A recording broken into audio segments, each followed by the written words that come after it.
I'm glad to be here with Capacity for Development. I think it's a perfect theme to speak also about evaluation, because exactly it matters.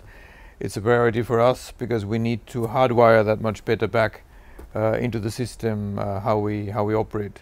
Our ambition here at senior management is to make sure that evaluation and the many ideas which flow into that and the many results which can be distilled from that are not seen as an afterthought, sort of an ex post type exercise which we can shelve and proudly show to if required, but something much rather which feeds into and is actually the starting base of policy design. The evaluation policy is basically a commitment to evaluation.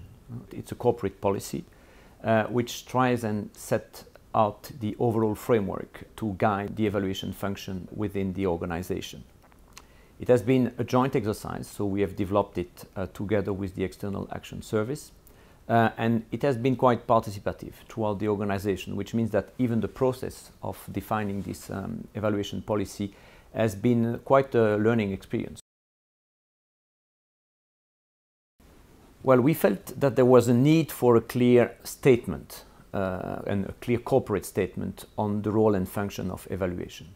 I think that we are working in a development world that is very complex and increasingly so, and it's important because there are many parallel processes that are taking place to make sure that evaluation was definitely and clearly put in the picture.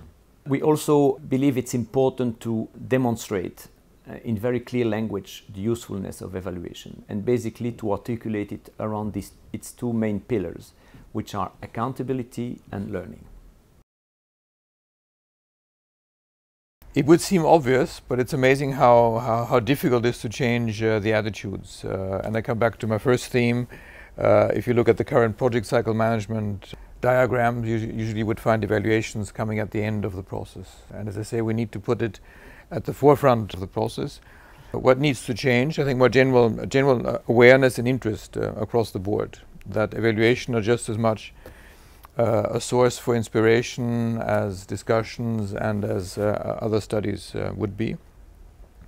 And what also I think would have to change is that the evaluations have to become slightly more tailor-made and less standardized, both in terms of scope and in terms of timing in which they would be available.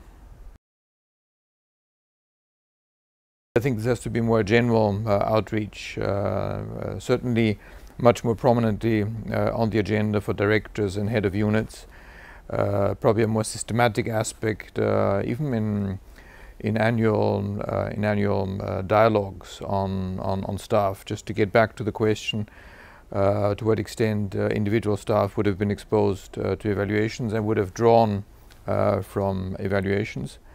And then more generally, I would hope that here in DG Development we are meanwhile a community which is keen to stay abreast with trends, development trends, and it's certainly in my job it helps me enormously if I have read the one or the other evaluation, and even in a general discourse can refer to individual evaluations which we have done.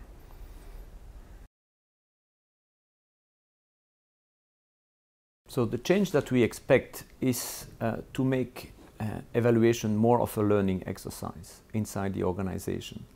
Make sure that when we launch an evaluation, all the stakeholders do see it as an opportunity to learn. The second change we would like to see happen is the implementation of the evaluation first principle, making sure that evidence is seen as a need before taking any decision or launching any initiative. I think that we can work on a better timing for evaluation. Make sure that when we plan evaluation, we can identify what and when they are needed for, so that they come on a timely moment in order to inform a decision or new policies. And finally, there is still this need to share more the result with the various type of stakeholders that we have, both internally and externally.